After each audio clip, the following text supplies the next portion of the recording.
Indian government would like to expose the Pakistani army, role of Pakistani ISI. Tahawwur Rana is a Canadian citizen. Kasab got biryani treatment in jail and they are asking for stringent punishment against Tahawwur Rana. Tahawwur Rana is a main conspirator of the 2611, and this plot is not started in 2006 only. It was started when Tahawwur Rana was working in the Pakistani army. I'm sure that he'll not get the biryani. On the evening of 26 November 2008, Mumbai witnessed one of the deadliest terror attacks. And today, prime accused Tahawwur Rana is being extradited from US to India. Now, there are several questions around his links to different terror groups. How did he get Canadian citizenship? What was his role in the 2611 attacks? How will he be treated in the custody? What all charges are being pressed against him? And to answer all that, we have with us defense editor from India TV, Manish Prasad. Hi Manish, welcome to India TV. Hi. So first of all, I would like to ask you to give our viewers a brief of Tahawwur Rana, a small brief about his links to different terror groups and what was his role in the 2611 attacks. See, whenever we talk about Tahawwur Rana, the first thing which comes in my mind is the link with the Lashkar-e-Toiba. Lashkar-e-Toiba means directly related to Hafiz Saeed, Zakiur Rahman Lakwi, then Abdul Rahman.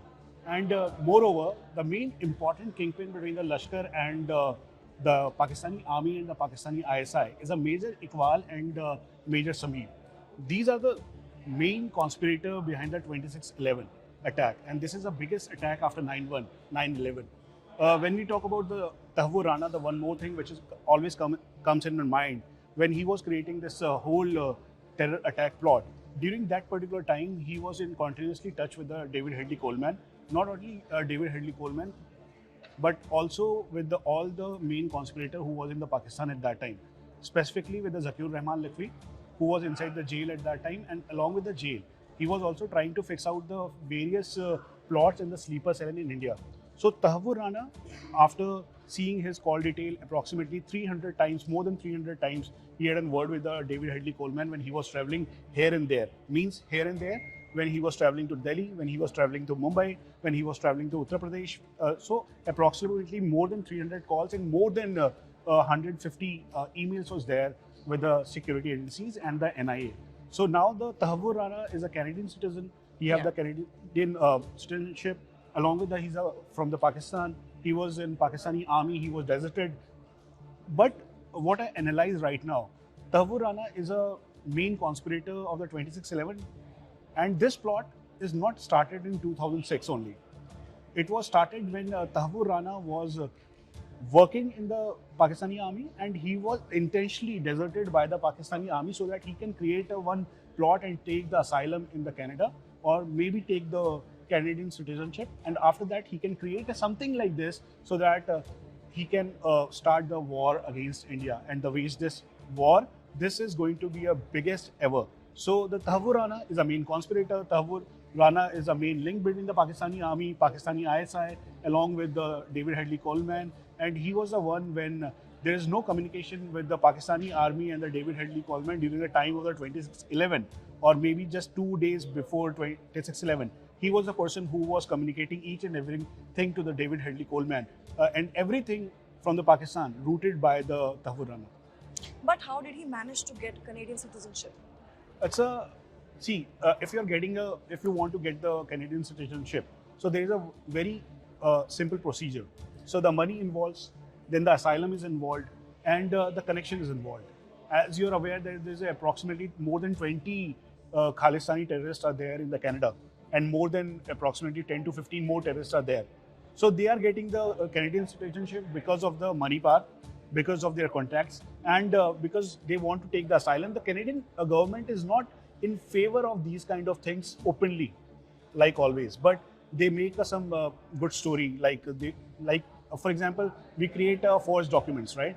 So when we create a forged document, the document shows that this man, means Tahawwur Rana, seeking for the asylum or seeking for the Canadian citizenship. He have the power. He's a doctor, and he have the all kind of he have the all kind of luxury with him, and he have the access. And moreover, he have get all the letters from the consulate of the Pakistan. He have get all the all the politicians of the Canadian government. He have some supporting letter with him.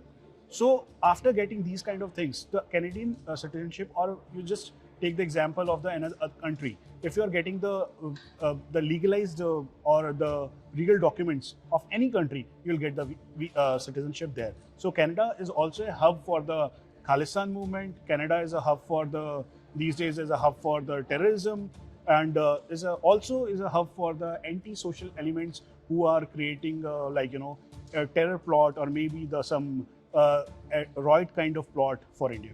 Okay. Moving on to his extradition process, which plane is he being carried in? Because this is something people are very intrigued to know. Also, talking about all the security arrangements back in Delhi, where he'll land. See, I'll start it from the investigating officers basically. Yeah. Last Sunday, I know senior officials, they are in contact with the US government from 2019 onward.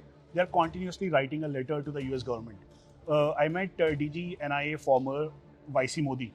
He told me categorically that I was used to write a lot to the US government as well as the officials for the extradition.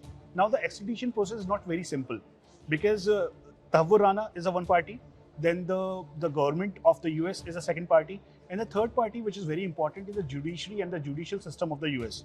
So if there's any kind of questions, so now as a part of the agency, they have to give the answer of that question. The question may be sometimes very silly, and questions may be sometimes to just save the Tahawwur Rana, and because Tahawwur Rana himself don't want to come to the India, because he always give this explanation that he's a Pakistani and citizen of the Canada. So because of this, he don't want to come to the India for the further investigation. If they want to carry the investigation, means NIA want to carry the investigation, they can come and question the Tahawwur Rana there.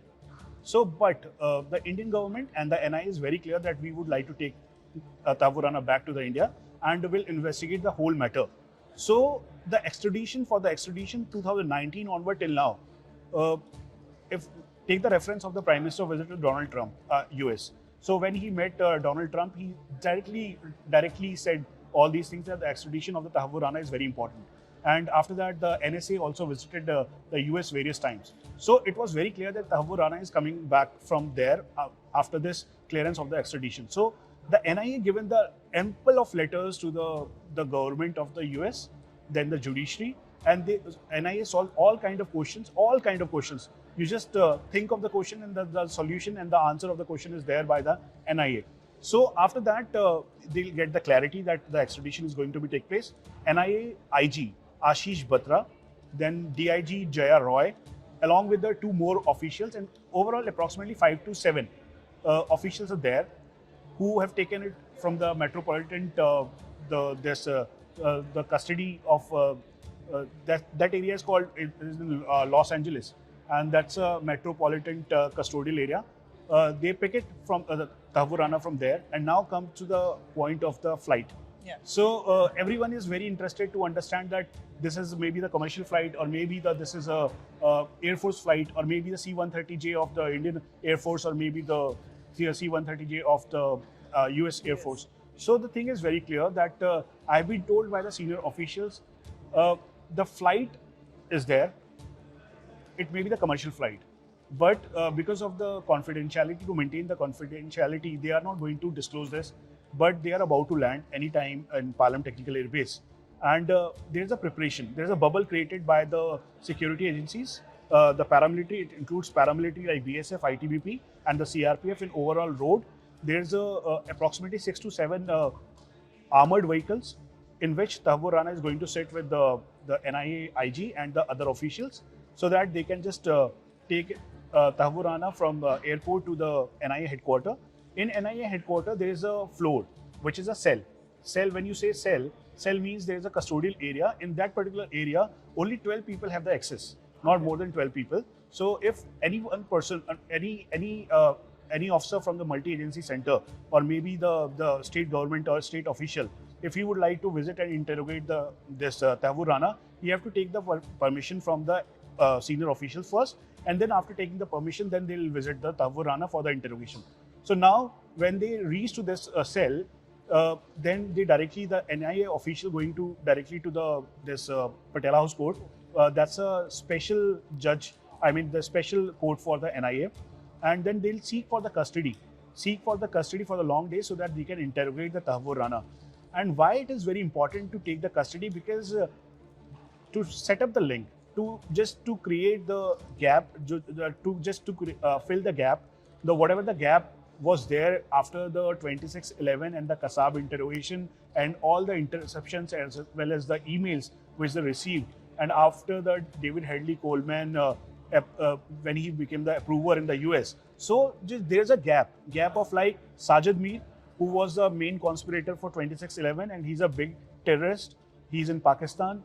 Why he visited to India for a cricket match?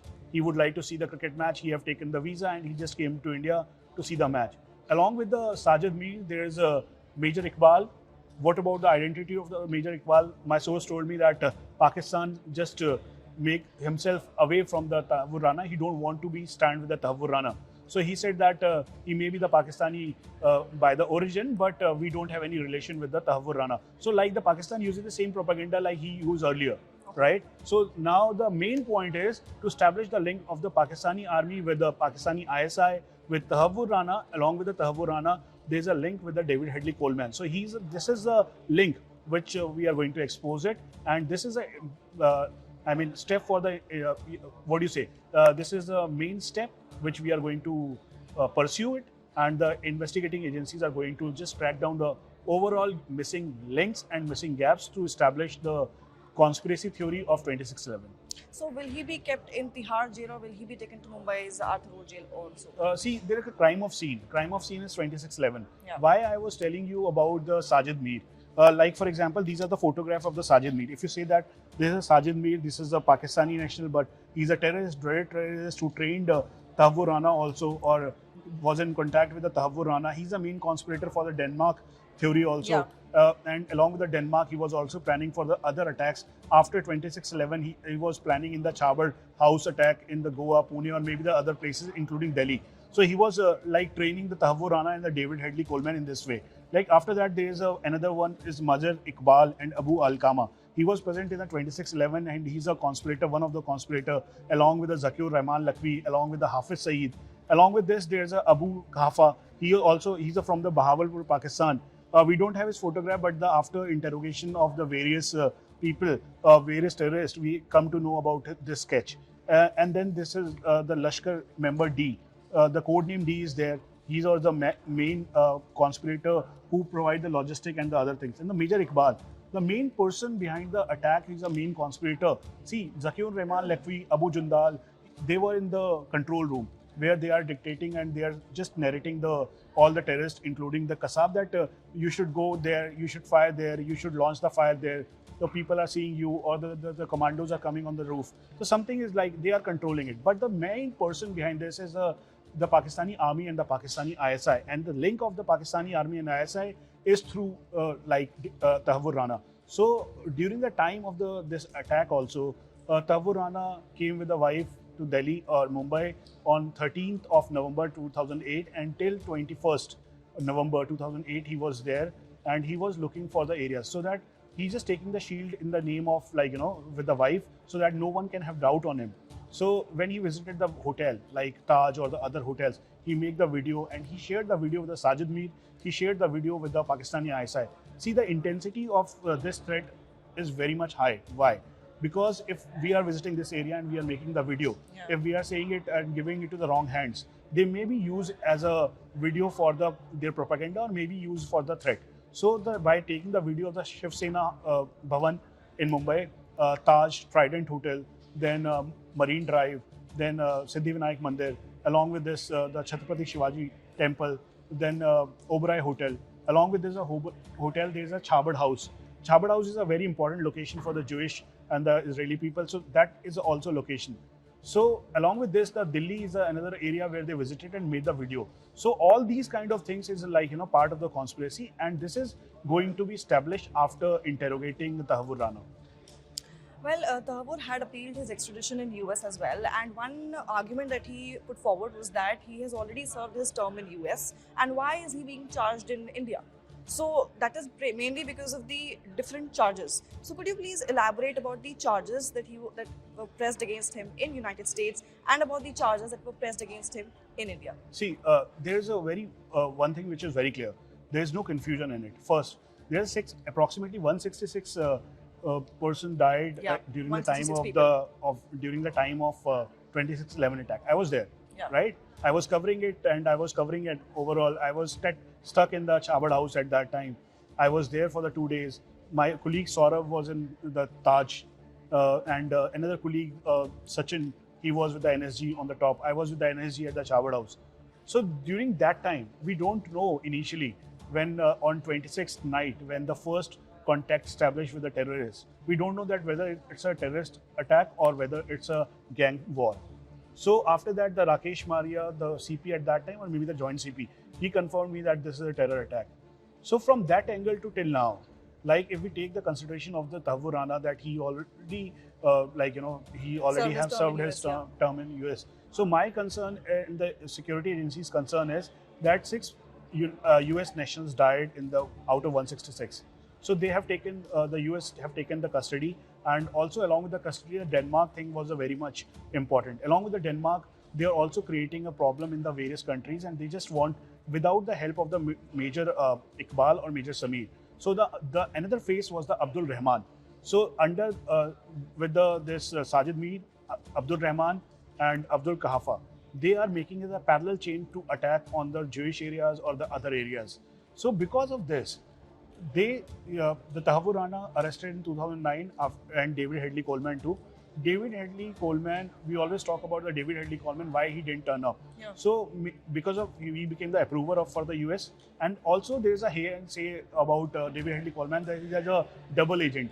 He worked for the agencies also. So they might be they given the leverage for this. That's why he's there. So he spent approximately 14 to 15 years in the jail in the Tahawwur in US. So along with this, the Metropolitan Detention Center, he was monitored by everyone. Agencies came there, went there and just interrogated him. But that is totally based on the US law. So now it is the Indian law. So Indian state of law says that anything which goes wrong or anything which is the crime, terror attack, or anything which is against the law of India, all the cases will run in Indian court. So now the extradition is important. So now what my source says that maximum he'll get the the life imprisonment, 14 saal, 14 years punishment, and when we say Tahawwur Rana is getting this capital punishment, फांसी मिलेगी. So the clear answer is because he's extradited from the US. So what I feel and what the experts say is that he may get the life imprisonment but not the capital punishment right now because he was not present during the time of attack. He is not captured there, right? He was arrested by the US and he was extradited. He's extradited by from US by us. So life imprisonment if court of law says that if the crime is established, if the terror attack and everything is established, and he's the main person behind the attack, everyone knows the link. There's a missing link also. So if these links are filled up by the Tahawwur Rana interrogation or by the statement, then he will get the maximum punishment. And one more thing, we always talk about that Kasab have got the biryani in the jail. Yeah, Kasab the have got special treatment. Actually, there are eyewitnesses who claim that there were VIP cells and Kasab got biryani treatment in jail, and they are asking for stringent punishment against Tahawwur Rana. So the thing is, biryani is the another option, but I'm sure that he'll not get the biryani. It's a Prime Minister Narendra Modi is very much clear, and he directed the investigating agency to investigate fairly. So he'll not get the biryani, I'm sure. And there is a Arthur Road jail. If he's going to visit the Mumbai, I'm sure the investigation in the further investigation, the investigators will take them to the Mumbai, take Tahawwur Rana to Mumbai, and maybe in Delhi, if there's a judicial custody, if they'll first, 100% sure the NIA will take the custody first. So he'll be kept in Tihar in Delhi only, or will he be taken to other jails? Initially with the NIA. Why with the NIA? Because NIA want to interrogate him. So NIA will interrogate him first in the long length, so that after that the multiple agencies like IB Raw or maybe the UP police or maybe the Mumbai police and the other agencies or including the Telangana police and the Rajasthan police will interrogate him. After getting the interrogation and after get the clarity, maybe then after that only if Tahawwur Rana will get the judicial custody, then he'll shift to the Tihar. And I must tell you one thing, like there's lots of terrorists in the Tihar, like Yasin Bhatkal, Waqas of Indian Mujahideen, they were there. So they're always kept in the very different kind of cell. Yeah, you not told not where with only 12 people can yes, be there. and not with the cell where every mate or every the who is present in the jail who can visit him. No, the only few people can visit him, only few can see him, and the proper meal is monitored, proper their medical things will be done. So because he is extradited from the US, so everything will be taken care of in the Tihar. Okay, too. so we had a discussion about the treatment in jail, and as you said, the things in US were different as compared to India. The charges against him in US were different as compared to India, because here he's being charged for murder, right? Because he was involved in the 26/11 attacks. So this whole extradition process is being hailed by Amit Shah as a very big step, diplomatic win. How do you see this? See, seriously, it's a big step and a big diplomatic win. It's not only a diplomatic win; it's a bureaucratic win also. Prime Minister Narendra Modi policies, because of him, this extradition possible. Because the agencies are trying it for so long that the Tahawwur Rana extradition will take place, but they are not able to get it because of there's some if and buts by the US government or maybe the US judicial system and the Tahawwur Rana itself. So after meeting in the February, when the Prime Minister met Donald Trump, it was very much clear because directions was clear. That's why there's 4 days back, I guess, 4 or 5 days back, the Tahawwur Rana appeal was totally cancelled by the court. And after that, it was very much clear that Tahawwur Rana is going to extradite. So it's a big win-win condition for the Indian government. And also, I must say that this is also a roadmap for the other terrorists and the other who are in the US or maybe who are in the other countries, so that they are very much clear that if there is a terrorist of the India, if they conspire against the India, the Prime Minister will never leave them alone. They will pick them, or they will capture them, or just take them back, so that in Indian rule of law, Indian law, the case will be run and the judicial system will punish it. So how long do you think will this process take place, the solving of the case and the punishment? When we talk about this, that 2019 onward till now, almost 19, 20th is also a tough time because of the COVID and the other things. 21st, Almost 22nd, 6 years. But 24 and 25 was a very challenging, because they used to write the officer. I know the officer. She's a lady officer and very good and very dynamic officer. She visited the US various times. She met various officials in the Metropolitan Center along with the senior official and senior advocate, but not able to get it. But now everything was streamlined and now they are coming back. So what I feel that this is a very tough time, and so now onward, when the Indian rule of law will punish him in the proper way, but before that, it's take approximately 6 months to 1 year for this, because the interrogation is a priority. Extradition took place because we want to interrogate him, and we fix the Indian government would like to expose the Pakistani army, role of Pakistani ISI, and along with this David Headley Coleman and Tahawwur Rana, to expose the main syndicate behind any terror attack or every terror attack in India. Well, thank you, Manish, for answering all our questions. Right. And we hope that all the victims of 26/11 attack get justice and Tahawwur Rana gets the appropriate punishment. Did you like this video or not? Were all your questions answered or not? Do comment and let us know. And for latest updates, keep watching India TV News.